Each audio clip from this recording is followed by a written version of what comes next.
Bismillahirrahmanirrahim. Assalamualaikum warahmatullahi wabarakatuh. Waalaikumsalam warahmatullahi wabarakatuh. Para pemirsa dan sahabat beriman dimanapun berada, alhamdulillah kita jumpa lagi di Ustadz Danu Official Channel. Apa kabar semua? Semoga kita selalu senantiasa dalam lindungan Allah Subhanahu wa Ta'ala. Amin. Di video kali ini kita akan ngaji lagi bersama guru kita semua, Pak Ustadz Danu, yang sudah hadir di sini bersama kami. Assalamualaikum Pak Ustadz. Waalaikumsalam warahmatullahi wabarakatuh. Amin. Assalamualaikum Mas Eko. Waalaikumsalam warahmatullahi wabarakatuh. Sehat? Alhamdulillahirabbil alamin. Assalamualaikum Bang J. Waalaikumsalam Pak Tung. Alhamdulillah. Para pemirsa dan sahabat beriman dimanapun berada, sering sekali kita di dalam kehidupan, di dalam keluarga, ataupun di dalam pergaulan di tempat kerja mengalami sesuatu hal yang kadang-kadang membuat kita itu menjadi bingung. Misalnya seperti ini ya, ada misalnya teman kita sedang jalannya aneh, terus kita komentar, kamu kenapa itu? Temannya bilang sakit, kamu asam urat. Enggak kok. Wah, ini kita kadang-kadang itu memaksakan memaksakan pikiran kita itu seolah-olah kita itu benar membicarakan sesuatu yang kita sendiri nggak tahu. Nah, di video kali ini kita akan tanya nanti guru kita Pak Ustadz Danu mengenai satu hal ini. Ini ada satu hal yang sering sekali terjadi di lingkungan kita, mungkin juga para sahabat beriman ada yang terkena penyakit seperti ini. Pak Ustadz, Mas Eko dan Bang J, nanti kalau langsung tanya aja.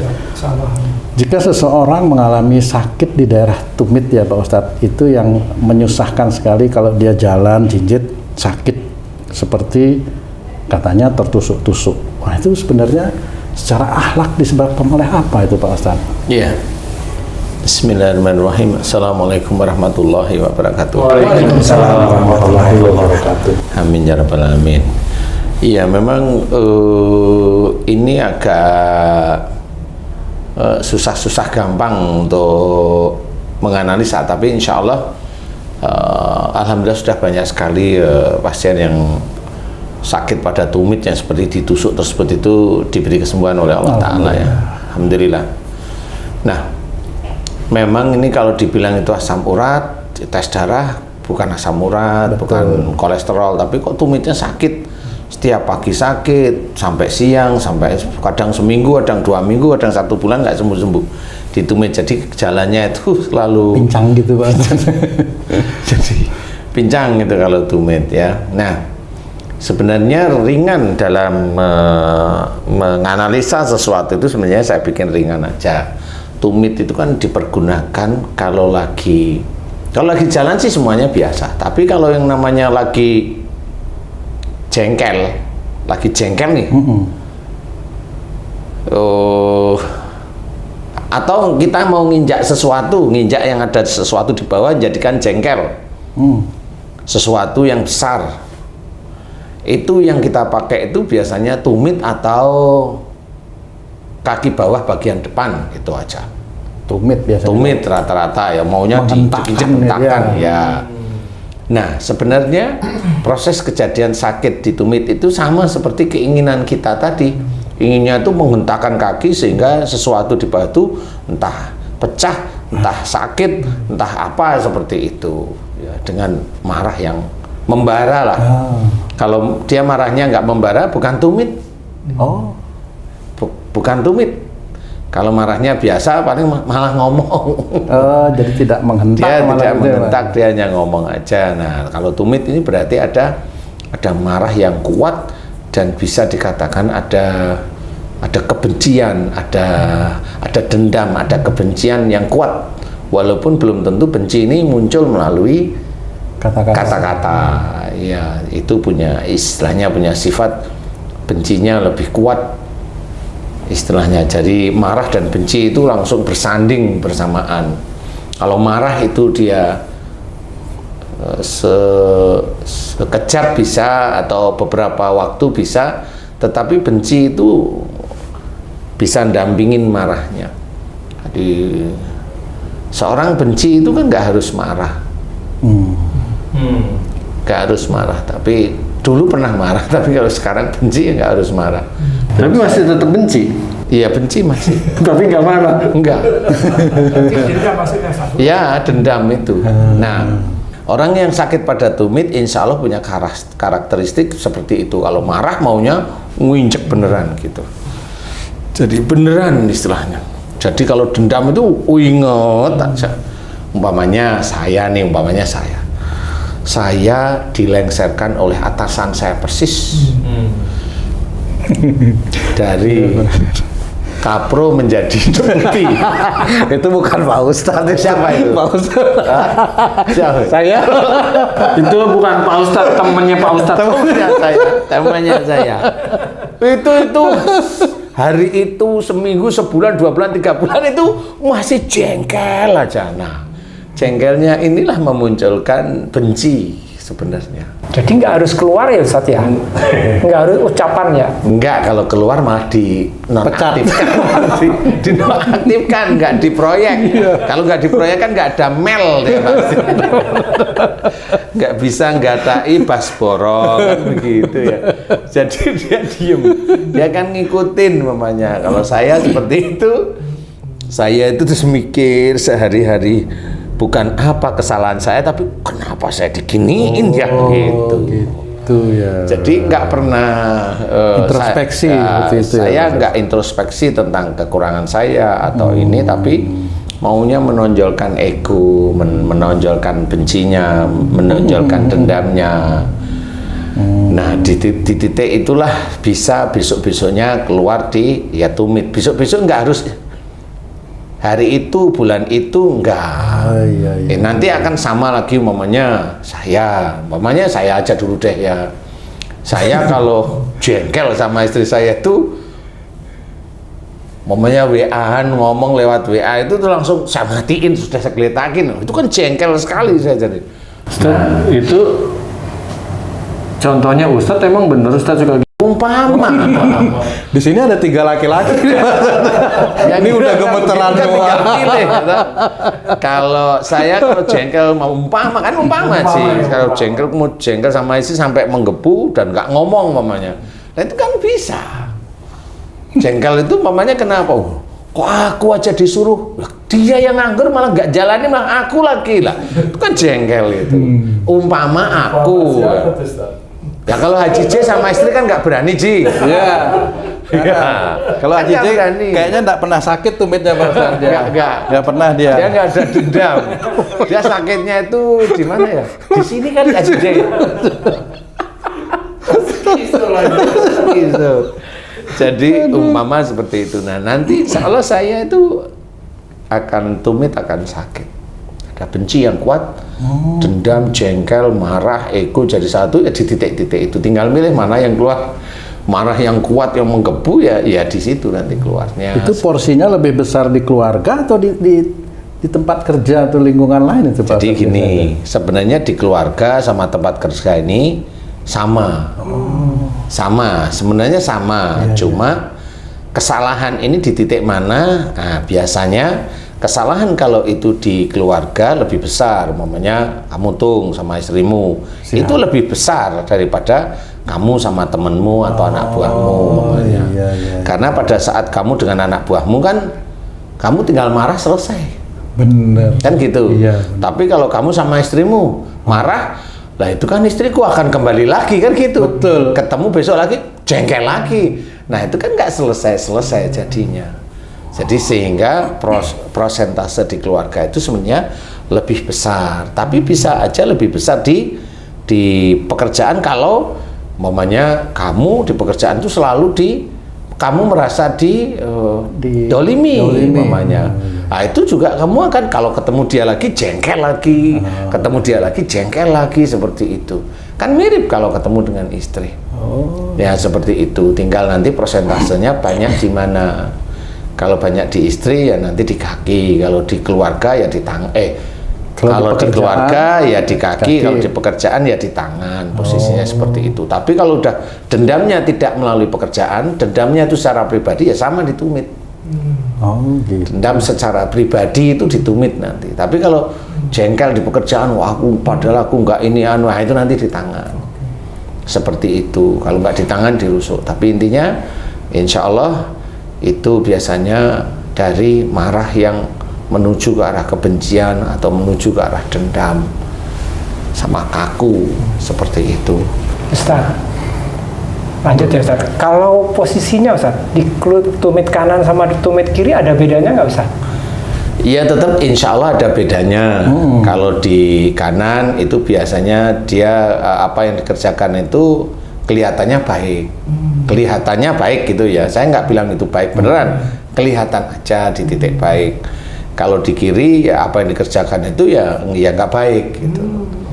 Kalau mamanya yang sering itu sakit yang di kanan aja mamanya, ya kelihatannya yang dikerjain itu ya baik, tapi penuh dengan jengkel, emosi, marah dan sebagainya. Kenapa saya yang di kanan kok kiri enggak? Ya belum aja. Kalau kanan itu sakitnya udah pincang-pincang, yang kiri bisa nggak jalan besok. Bener, ngesot biasanya tuh bisa itu karena sakit dua-duanya kan. bisa bukan suster ngesot, kontraktor ngesot. Kapro ngesot ya. Ustaz, saya punya cerita juga waktu saya masih aktif di kerjaan. Bukan istrinya teman ini, bukan ya? Teman. Teman. Ini teman ini. Ya? Teman ini seorang istri. Oh iya. Wanita berarti. Ini wanita. Dia pagi-pagi ketemu saya, waduh, Mas Joy, terima kasih banyak. Apaan terima kasih? Saya juga pusing gitu. Terima kasih apa Mbak? Alhamdulillah kaki saya sembuh katanya. Maksudnya sembuh? Nah, rupanya saya udah lupa Ustadz tentang keluhannya.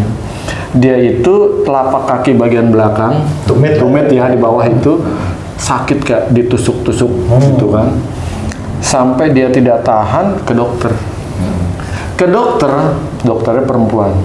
Ternyata dokter penyakitnya sama. Terus saya tanya, dikasih obat nggak? Enggak lah, orang dia sama, dia minum obat juga Nggak sembuh. nggak sembuh katanya. Akhirnya saya ingat dulu Mas Joy bilang suruh minta maaf ke suaminya dan anak-anak gitu. Udah saya minta maaf sampai nangis segala macam. Alhamdulillah pagi bangun tidur sembuh. Nggak sakit lagi. Makanya saya pagi-pagi saya nemuin Mas Joy ini katanya. Oh alhamdulillah, alhamdulillah. Tapi itu dijaga, jangan sampai lupa lagi. Berarti seperti itu Ustaz. Ternyata. Ya memang mirip seperti itu Ji. Jadi kaki itu insya Allah berhubungan dengan persoalan-persoalan keluarga, tinggal mana titiknya sakit seperti itu. Jadi itu sebenarnya alat untuk mengingatkan kita aja agar kita itu masih ada kesalahan di hadapan Allah. Kalau ada salah ya mohon ampun pada Allah. Kalau salahnya tinggal lihat pada siapa ya, sering begini. Kalau sama suami atau sama istri ya minta maaf, serius kan gitu ya. Jangan hanya minta maaf tok nanti diulang lagi, jangan minta maaf tok nanti diulang lagi, ya janganlah di situ. Karena proses untuk mencapai, sebenarnya hidup di dunia ini kan sebenarnya khusus bagi orang muslim ya, itu kan yang dicari sebenarnya surga. Nah sebenarnya alat untuk mendetek bahwa kita itu masih banyak salah dan dosa itu di hadapan Allah itu ya tubuh kita itu sendiri.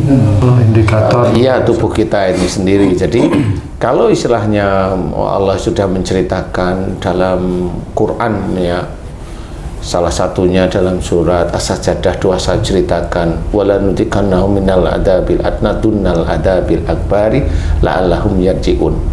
Nah, di sini yang harus kita ketahui adalah bahwasanya Allah itu akan memberikan, ditimpakan siksa kecil di dunia kepada mereka sebelum siksa besar di akhirat.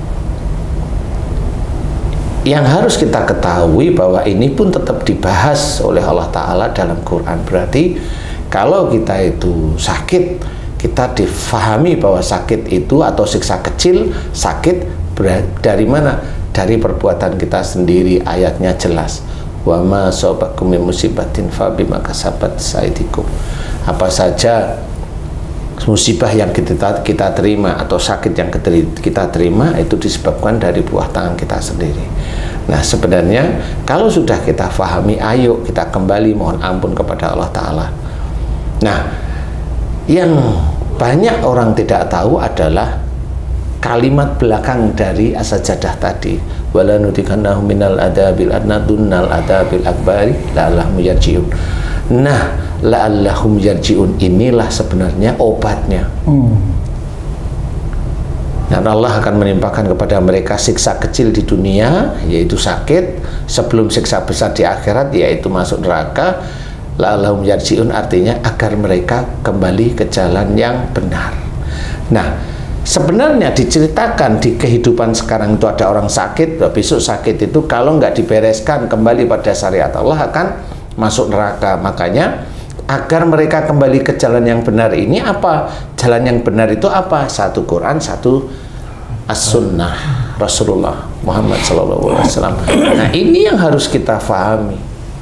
Jadi sebenarnya kalimat di atas ini dengan la'allahum yarji'un ini bisa menjadi obatnya, yaitu taat kepada Allah, atiullah wa rasul, taat kepada Allah dan taat kepada Rasul ini harus dimengerti. Makanya pelajaran akhlak, pelajaran sakit pun sebenarnya harus kembali kepada Quran dan Sunnah sebenarnya. Jadi jangan dianggap remeh. Kalau memang itu dianggap remeh, ya monggo. Kalau ibaratnya kita mendengarkan salah satu hadis di surat Yasin bahwa nanti tangan dan kaki akan menjadi saksi, ya sama. Saksi itu apa yang kita kerjakan? Ya betul. Yang ngomong itu insya Allah akan malaikat yang mendampingi. Kaki itu juga sama. Kalau ada sakit ya nanti malaikat itu akan cerita sakitnya karena ini. Kan seperti itu. Kalau ibaratnya dia itu banyak dosa tapi Allah belum memberikan sakit karena memang dia tidak emosional mamanya.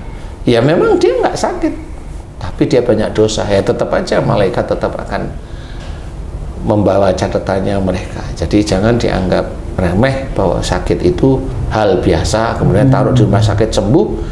Nah, akhirnya orang muslim itu akhirnya lupa bahwa orang muslim itu harus kembali ke jalan Allah. Jadi tidak bisa sembarang. Kalau ke dokter boleh, ya boleh namanya ikhtiar. Tapi akhirnya apa? Kalau dia sakit pasti ke dokter. Nggak mau yang namanya sakit, mohon ampun. Jarang sekali muslim yang paham. Karena dianggap sakit itu menggugurkan dosa. Loh, ya memang boleh, tapi dosa yang mana nih?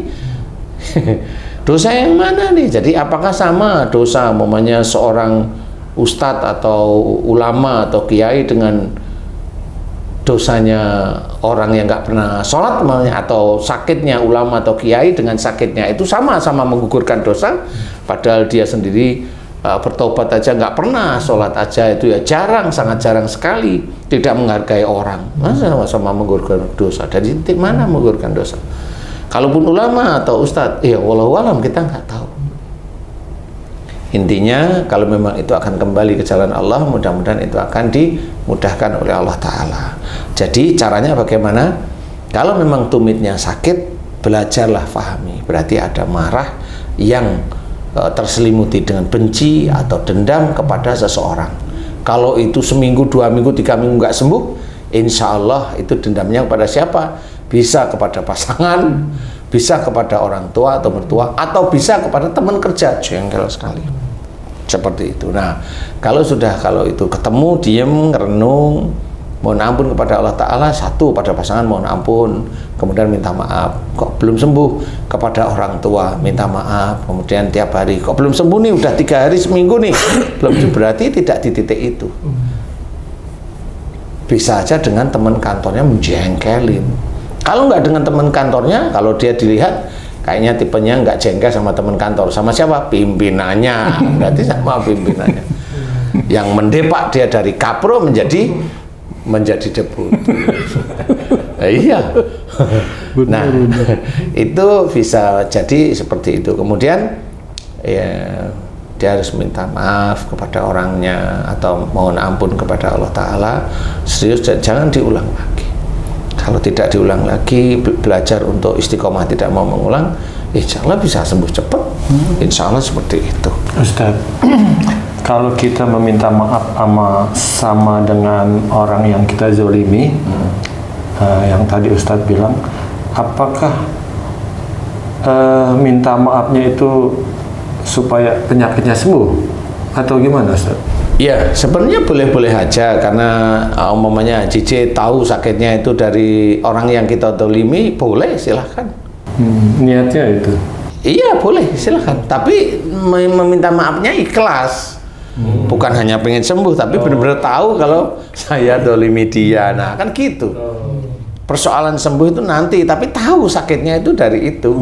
Tahu, tapi ikhlasnya harus lebih kuat daripada keinginan untuk sembuh. Sebenarnya hanya itu, Ci. Oh, karena yang diutamakan adalah permohonan maaf atas zolimnya. Masalah sembuhnya insya Allah dapat bonus. Dan bonusnya lah seperti itu. Sama kerja 1 tahun di kontraktor, bonusnya ada, itu ya normal di kontraktor. Saya ada kalimat normal di kontraktor loh ya. Sudah tergelitik aja. Iyalah, normal di kontraktor ya. Bonusnya kan diambil dari mana, lah itu biar jawab sendiri-sendiri aja. Biasa kalau orang kerja kan yang dicari bonus, Pak Ustadz. Iya. Bukan berkah ya. Bukan. Tapi dia selalu ngomong kalau kerja kalau bisa berkah kan gitu. Ya. Ustaz, kalau ada orang yang sakit tumitnya udah akut, istilahnya udah parah deh seperti itu, dengan permohonan maaf kepada orang yang jolimi, apakah yang diambil hikmahnya kesembuhannya atau taubatnya, Ustaz? Semuanya sebenarnya. Kesembuhan itu sebenarnya bonus dari Allah aja. Yang dilihat oleh Allah Ta'ala itu ketulusan dia meminta maaf atau ketulusan dia memohon ampun. Karena saya pernah ngalami di tumit itu ada nanah di situ, Ci. Dan nanah itu keluar terus nggak pernah bisa bisa hilang. Saya pernah. Berarti ada lubangnya gitu, Ustaz? Iya, pecah. Bisul, kayak bisul gitu, Enggak, Pak Ustadz? pecah aja di tumit itu pecah. Astagfirullah. Jadi keluar nanah di situ. Pak Ustadz pernah seperti itu? Hah? Pak Ustadz pernah ya? Kalau saya alhamdulillah enggak. Oh, nemuin ya? Nemuin. Nemuin di mana? Kok nemuin? Di klinik. Iya. Jadi setelah saya kasih tahu ini pecah benanah itu jadi seperti gini. Jadi istilahnya kalau sampai benanah ini dia saking benci dan jengkel dan dendamnya itu sampai dia cerita terhadap orang yang dibencinya itu masih ada ini dan ceritanya ada ditambah-tambah. Seperti itu. Nah, itu biasanya bernanah.